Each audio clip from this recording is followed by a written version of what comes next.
అశ్వ సంవత్సరంలో కైలాస యాత్ర Shri Gayatri tours and travels 8977349696. అందరికీ నమస్కారం. Welcome to it's you TV. ప్రస్తుతం మనతో పాటు ఉన్నారు ప్రముఖ ఆధ్యాత్మికవేత్త, వేదిక్ ఆస్ట్రాలజర్ గోనుగుంట్ల సురేష్ బాబు గారు. వారితో మాట్లాడి 2026 శ్రీ పరాభవ నామ సంవత్సరంలో ద్వాదశ రాశుల వారికి ఏ విధంగా ఉందో తెలుసుకుందాం. నమస్కారం గురువు గారు. త్రిపుర గారు నమస్కారం అండి.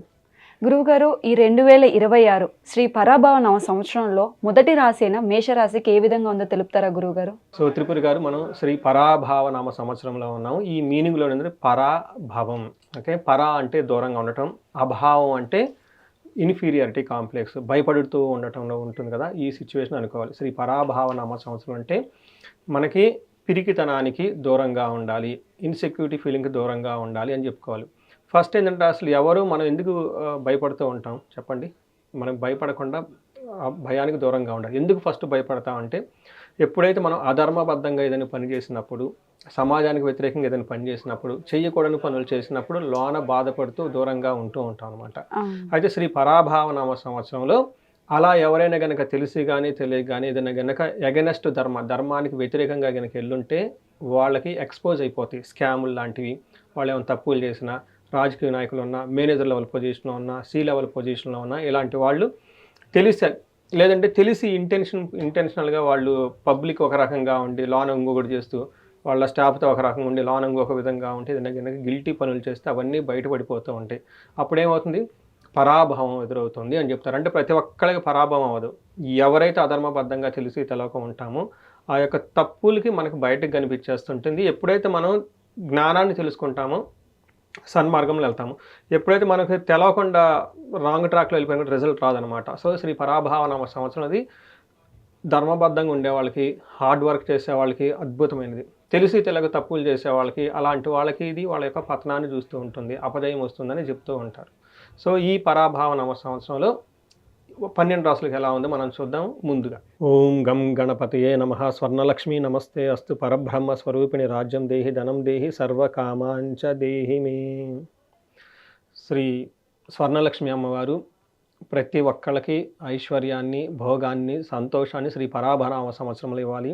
అమ్మవారు ఎలా ఇవ్వాలంటే, స్వర్ణలక్ష్మి అమ్మవారు లక్ష్మీదేవి పరబ్రహ్మ స్వరూపిణి అంటారు. ప్రతి ఒక్కరికి మనకి బ్రహ్మతత్వం కలిగి ఉండాలంట. అంటే ఏంటి? ఎలాంటి ప్రాబ్లమ్స్ ఉన్నా కానీ ఆ ప్రాబ్లమ్స్ మన దగ్గర రాకూడదు.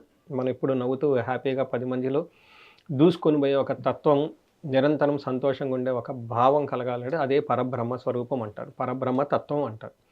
ప్రతి ఒక్కదాన్ని హోలిస్టిక్గా మనం చూడటం చాలా చాలా ఇంపార్టెంట్ అనమాట.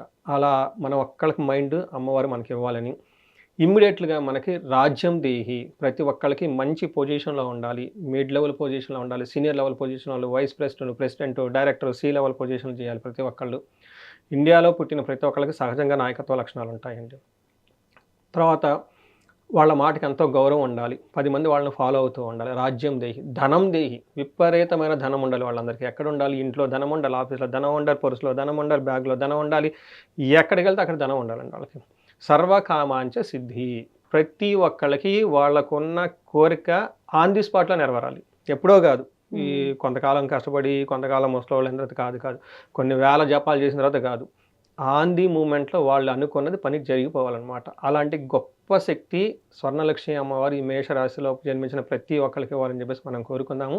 ఈ రాశిలో ఉన్నవాడు నక్షత్రాలు అశ్విని 1, 2, 3, 4 పాదాలు, భరణి 1, 2, 3, 4 పాదాలు, కృతిక ఫస్ట్ పాదం. నెక్స్ట్ పేరు బలం కనుక చూసుకుంటే వీళ్ళకి చూ, చే, చో, లా, లీలో, ఆ అనే లెటర్స్ కూడా ఇందులో ఉంటుంది.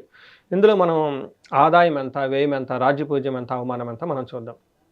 ఆదాయం 11, వ్యయం 5. ఏమర్థమైందండి దీన్ని బట్టి మీకు?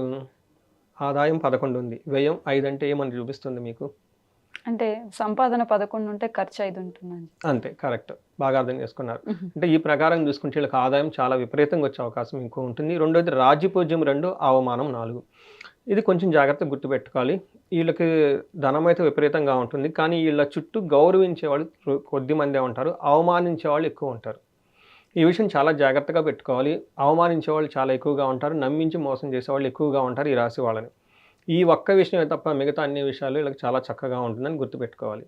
వీళ్ళకి గ్రహాలు చూసుకుంటే అనుకోండి, ఫుల్ ఇయర్ అంట 12వ స్థానంలో శని ఉన్నారు, గురువు వచ్చేటప్పటికి 3వ స్థానంలో ఉన్నారు, రాహుకేతువులు వీళ్ళకి కుంభరాశిలోను, తర్వాత సింహరాశిలో ఉన్నారు. ఈ యొక్క గ్రహస్థితిని బట్టి మనం చూసుకుంటే వీళ్ళకి ఏం ఎక్స్పెక్ట్ చేసుకోవచ్చు అంటేనండి, 12వ స్థానంలో గురువు 3వ స్థానంలో, తర్వాత జూన్ తర్వాత 4వ స్థానంకి వెళ్తూ ఉన్నారు. రాహుకేతువులు 11వ స్థానంలో, తర్వాత 5వ స్థానంలో కేతు ఉన్నారు. ఇందులో ఎక్కువగా ఉన్న మెజారిటీ ఉన్న గ్రహాలు ఇలా అదృష్టం ఏమంటేనండి, శనికి విపరీత వేద ఉండటంతో ఫస్ట్ 6 నెలలు ఏలినాటి యొక్క శని ప్రభావం వీళ్ళ మీద ఉండదు. మిగతా గ్రహాలు కూడా వీళ్ళకి విపరీత వేద ఉండటంతో గురువు మారిన తర్వాత గురువు 4వ ఇంట్లో ఉండి కొంచెం ఇబ్బంది పెట్టే పరిస్థితి ఉన్నప్పటికి కూడాను విపరీత వేద ఉండటంతో అంటే ఇబ్బందులు పెట్టాల్సిన ఏ గ్రహాలు ఉన్నాయో అవి వీళ్ళకి ఇబ్బంది పెట్టడం లేదు. సంతోషకరమైన వార్త ఏంటంటే ఇది. అయితే వీళ్ళకి శని మనం చూసుకుంటే ఏలినాటి శని నడుస్తూ ఉంది వీళ్ళకి. ఏలినాటి శని టైంలో కొన్ని విషయాలు చాలా జాగ్రత్తగా ఉండాలి. ఏ విషయాలు జాగ్రత్తగా ఉండాలి? కొత్తగా బిజినెస్లు పెట్టేటప్పుడు, కొత్త వాళ్ళతో పరిచయాలు చేసుకునేటప్పుడు, కొత్తగా ఏదైనా చేయాలనుకున్నప్పుడు వీళ్ళకి ఏమంటారు, దేవదూతలు చక్కగా వీళ్ళ చుట్టూ ప్రదక్షిణాలు చేస్తున్నట్టు కనిపిస్తూ ఉంటారు. కానీ అవసరం అయిపోయిన తర్వాత ఆ దేవదూతలు మాయమైపోతారు, వాళ్ళ ప్లేస్లో రాక్షసులు కనిపిస్తారు. ఇలాంటి భ్రమలకు గుర్తయ్యే అవకాశం ఎక్కువ ఉంది కాబట్టి జాగ్రత్తగా ఉండాలి. ఈ ఒక్క విషయంలోనే వీళ్ళు గనక పాటిస్తే శ్రీ పరాభావనామ సంవత్సరంలో వీళ్ళు చేసిందల్లా ఖచ్చితంగా సక్సెస్ అవుతుంది, విజయం సాధించుకుంటారు. ఒకే ఒక ప్రిన్సిపల్, కొత్తగా ఎవరు నమ్మొద్దు, కొత్తగా ఏ బిజినెస్ స్టార్ట్ చేయకూడదు, హరిగా ఏది స్టార్ట్ చేయకూడదు. చక్కగా హార్డ్ వర్క్ చేసుకోండి, డిసిప్లిన్ ఉండండి, కన్సిస్టెంట్గా వర్క్ చేయండి, రిజల్ట్ వస్తుంది. చక్కగా మీరు కుటుంబ సభ్యులంతా ఎంజాయ్ చేయండి. ఇది కాకుండా వేరేది ఏదైనా చేయాలని చేస్తే అక్కడ మీకు దేవదూతలు కనిపిస్తాయి ప్రస్తుతానికి, తర్వాత వేరే వాళ్ళు కనిపిస్తారు ఆ ప్లేస్లో. అందుకని మనకి మహర్షుల సంస్కృతంలో ఏం చెప్తారంటే, మానహాని అంటే అవమానం చేయాలని చేతులకి కంకణాలు కట్టుకొని రెడీ కూర్చొని ఉన్నారు వీళ్ళకి. తర్వాత నిత్య సంవాద దారిద్ర్యం, ఎప్పుడు గొడవలు పెట్టుకోవాలని కరెక్ట్గా చాలా కూర్చొని ఉంటారు. గమనించుకోండి, గొడవలు పడే ఎవరితో మీద కావాలని రేకిస్తున్నా, రెచ్చగొడుతున్నా తెలివితేటలుగా ఆ ప్లేస్లో ఉండకుండా వెళ్ళిపోవాలి రాసి వాళ్ళు. అనవసరంగా ఆ గొడవలు పోయి ఎటో వెళ్ళిపోయే అవకాశం ఉంటుంది. ధనానికి కొంచెం ఇబ్బంది పడతారు, సహజంగా నమ్మించి మోసం చేస్తారు వీళ్ళని. అందుకే చెప్పాను కదా, దేవతల కళ్ళకు కనిపిస్తూ ఉంటారు, పొగిడేసి తగా తీసుకుని వెళ్ళిపోతుంటారు. ఈ ఒక్క విషయం జాగ్రత్తగా ఉండాలని చెప్తున్నారు. గురువు వీళ్ళకి 3వ స్థానంలో ఉన్నారండి. గురువు 3వ స్థానంలో ఉంటే మ్యారేజెస్ బాగుంటుంది, తీర్థయాత్రలు తిరుగుతారు, ధన ప్రవాహం బాగుంటుంది. అయితే ఒక విషయంలో మనకేం చెప్తారంటే అతి క్లేశం బంధువైరం, ఉద్యోగ భంగం అని చెప్తారు. కొన్నిసార్లు వీళ్ళకి ఉద్యోగంలో ప్రాబ్లం వచ్చే అవకాశం ఉంటుంది. అయితే 90% ఏం కాదు, వీళ్ళు చక్కగా మేనేజ్ చేసుకునే ఒక కెపాసిటీ వీళ్ళకి ఉంటుంది. జనరల్గా మనకి మహాభారతంలో దుర్యోధనుడు 3వ స్థానంలో, తన యొక్క పుట్టిన జన్మ రాశిలో 3వ స్థానంలో గోచారంలో ఉన్నప్పుడు వాళ్ళ తమ్ముళ్ళందరిని పోగొట్టుకోవటం, రాజ్యం అంతా పోగొట్టుకోవటం జరిగిందని చెప్తారు. అయితే ఈ రాశి వాళ్ళందరికీ అలా జరుగుతుందని మనం అనకూడదు. వీళ్ళకి విపరీత వేద కాన్సెప్ట్ ఉండటంతో అంత సీరియస్ లాంటి ప్రాబ్లమ్స్ అయితే జరగవు, కానీ పోయే అవకాశం ఎక్కువ ఉంటుంది. కాబట్టి కొంచెం జాగ్రత్తగా ఉండటం అవసరం వీళ్ళు. తర్వాత గురువు మారుతూ ఉంటారండి. అగైన్ గురువు మారిన తర్వాత కూడాను కొంచెం జాగ్రత్తగా ఉంటే చాలా చక్కగా ఉంటుంది. రాహు వీళ్ళకి బ్రహ్మాండంగా అదృష్టాన్ని ఇస్తున్నారు. ఎలాంటి అదృష్టాన్ని ఇస్తారంటే, వీళ్ళకి గుర్రాలు, ఆవులు, ఏనుగులు లభించుట అని మనకు శాస్త్రాలు రాశారు. కానీ ఇలాంటి కాదు కదా, ఈ మోడర్న్ టైంలో వీళ్ళకి సపోర్టింగ్ సిస్టమ్ ఎక్కువ వస్తుంది. కంప్యూటర్, చాట్ జీపీటీలు, జెమినీలు, తర్వాత ఏదైనా కనుక ఇంటర్నెట్, ఫారిన్లో ఉన్న కనెక్షన్స్, లాంగ్ డిస్టెన్స్ చేయడం ద్వారా మూవీస్లో ఉన్న వాళ్ళకి బాగా కలిసి వస్తుంది. ఫిల్మ్ ఇండస్ట్రీస్, యాక్టింగ్, ఇలా ఇంటర్నెట్, ఇలాంటి వాటికి సంబంధించిన వ్యవహారాల్లో ఉన్న వాళ్ళకి విపరీతంగా కలిసి వస్తుంది. స్పెక్యులేటివ్, ఆన్లైన్ బిజినెస్, ట్రేడింగ్, ఇలా రకరకాలన్నీ వీళ్ళకి చక్కగా కలిసి వస్తుంది. మనకేం చెప్తుంటే గో జీవ గజ సంఘానం క్షీరాన్నాది సుఖ భోజనం అంటే అది లేదు కాబట్టి జనరల్గా మనకి టెంపరీగా ఇలా అనుకోవాలన్నమాట. అలానే వీళ్ళకి కార్లు కొనుక్కున్నా, వీళ్ళకి ఎంప్లాయీస్ ఉన్నా చక్కగా సపోర్ట్ ఇస్తారని మనం చెప్పుకోవచ్చు. సో ఏ ప్రకారంగా చూసుకున్నా కానీ వీళ్ళ అదృష్టం ఏమంటే, బాగా ఇబ్బంది పెట్టాల్సిన గ్రహం ఇబ్బంది పెట్టడం లేదు, ఇవ్వాల్సిన గ్రహం విపరీతంగా ఇస్తూ ఉంది. కాబట్టి 2026 శ్రీ పరాభావనామ సంవత్సరంలో వీళ్ళకి ఐశ్వర్యవంతంగా ఉంటుందని గమనించుకోవాలి. గురువు గారు, ఇప్పటి వరకు మనం మేషరాశి వాళ్ళ గ్రహస్థితి ఎలా ఉందో తెలుసుకున్నాం. ఇప్పుడు వాళ్ళ నక్షత్రం ప్రకారం ఏ విధంగా ఉంటుందో తెలుపుతారా గురువు గారు? ఇది చాలా వెరీ ఇంట్రెస్టింగ్ అండి. మేషరాశి అనగానే అందరికీ ఒకేలాగా ఉంటుంది అనుకోకూడదు. నక్షత్రం ప్రకారం తీసుకోవడం చాలా చాలా ఇంపార్టెంట్. అశ్విని నక్షత్రం వాళ్ళకి చూసుకుంటే వీళ్ళకి ఐశ్వర్యవంతంగా ఉంటుంది, సంతోషంగా ఉంటుంది, సంపదలు ఉంటుంది, హెల్త్ బాగుంటుంది, ధనమయంగా ఉంటుంది, సుఖం ఉంటుంది. ఇంకేం కావాలి చెప్పండి వీళ్ళకి. సో ఈ నక్షత్రం వాళ్ళకి చాలా చాలా బాగుందని చెప్పుకోవాలి. భరణీ నక్షత్రం వాళ్ళకి సంపదలు, ఐశ్వర్యము, ధన ప్రాప్తి, ధనలాభము, సర్వజన పూజ్యము. అంటే ఏంటి, అందరి నుంచి ఒక రెస్పెక్ట్, గౌరవం, డిగ్నిటీ వస్తుందని ఉంటుంది. కృతికా నక్షత్రం వాళ్ళకి అగైన్ వీళ్ళకి సంపదలు ఉంటుంది, ఐశ్వర్యం ఉంటుంది, సంతోషం ఉంటుంది, ధనలాభం ఉంటుంది, హెల్త్ ఉంటుంది.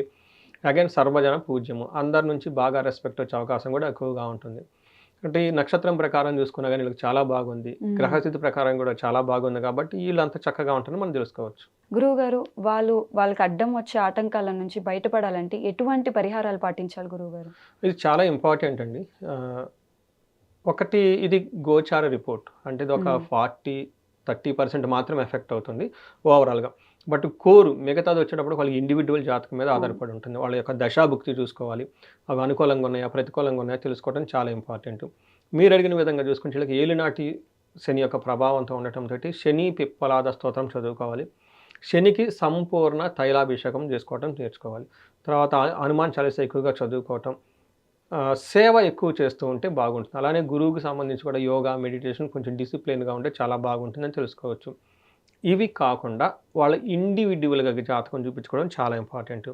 ఎందుకంటే ఎవరైతే 35 to 45 ఏజ్ ఉంటుందో, ఒక mid level manager, senior level మేనేజర్కి వచ్చేసి వాళ్ళు అక్కడ స్ట్రక్ అయిపోయారు, లేదంటే అప్పటిదాకా ఫస్ట్ 10 years మ్యారీడ్ లైఫ్, పిల్లలు అంతా బాగుంది, అక్కడెక్కడో కొంచెం డిస్టర్బెన్స్ వచ్చినాయో, ఇలాంటి డిస్టర్బెన్స్ ఉంటే దానికి కారణం ఏంటంటే మనకు ఆల్రెడీ క్వాలిఫికేషన్ ఉంది, 10 years ఎక్స్పీరియన్స్ ఉంది, మరి ఎందుకు ఆగిపోయారు? ఏదో ఒక రీజన్ ఉండాలి కదా.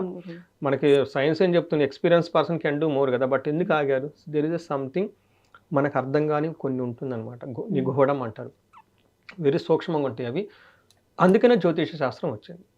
వాళ్ళు చూడలేరు, తెలుసుకునే వాటికి ఇంకా ఎక్కడ బియ్యం అని తెలుసుకోవాలి. అందుకని ప్రతి ఒక్కళ్ళు ఇండివిజువల్ హారోస్కోప్ చూపించుకోవడం చాలా ఇంపార్టెంట్. దానితో పాటు ఎవరికైతే ధనానికి ఇబ్బంది పడుతూ ఉన్నారో వాళ్ళ ఇంట్లో ధన సంపద కొరవడానికి స్వర్ణలక్ష్మి విశేష హోమము చేయించుకోవడం చాలా ఇంపార్టెంట్. ధనం మూలం మీద జగత్ అని. రెండోది, ఎవరికైతే శని బాధలు బాగా విపరీతంగా ఉంది, ఆఫీస్లో ప్రాబ్లంగా ఉంది అనుకుంటే మన్యు పాశుపత అభిషేకం చేయించుకోవడం చాలా ఇంపార్టెంట్. భార్యాభర్తల మధ్య అన్యోన్యత చాలా చాలా ఇంపార్టెంట్. చాలా స్టడీస్ కూడా ఉన్నాయి, ఒక మనిషి సక్సెస్ఫుల్గా నడవాలంటే భార్య సపోర్టు లేదంటే హస్బెండ్ సపోర్టు వాళ్ళ మీద 70% ఉంటుందంట. రెండోది, బిజినెస్ పీపుల్కి వైఫ్ చాలా చాలా ఇంపార్టెంట్.